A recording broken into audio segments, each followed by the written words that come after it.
नाज़रीन, सखण मां रिपोर्टर काज़ी अली रज़ा सनाई जी रिपोर्ट मुताबिक़ government higher secondary school Purnal Khan Chandio में जश्न ईद मिलादुन नबी सल्लल्लाहु अलैहि वसल्लम स्कूल के हेड मास्टर अल्लाह बचाए चांडियो की मेज़बानी हेठ शानदार नमूने मल्हायो वियो, जंहिंमें DEO, MPA ऐं TEO मेहमान तौर शिरकत कई। जन अलग अलग ॻाल्हाईंदे चयो त स्कूल के ॿारनि जो टैलेंट ॾिसी ऐं हुज़ूर सरवर कायनात सल्लल्लाहु अलैहि वसल्लम जन जे शान में नात शरीफ़ जा नज़राना पेश कंदे ख़ुशी महसूस थी रही आहे।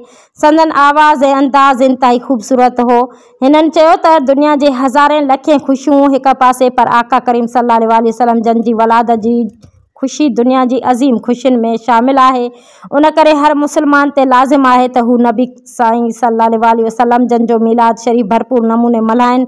मीलाद शरीफ़ में शागिर्दनि ऐं शागिर्दियाणियुनि पारां पेश कयल नातनि ते खेनि आयल महिमाननि पारां दाद ॾिनो वियो। उन मौक़े ते हादी बख्श शाहानी, सोढल खोसो, काज़ी जावेद सनाई, ज़ीशान सोमरो ऐं ग़ुलाम नबी मल्लाह समेत कई मेहमान शरीक हुआ।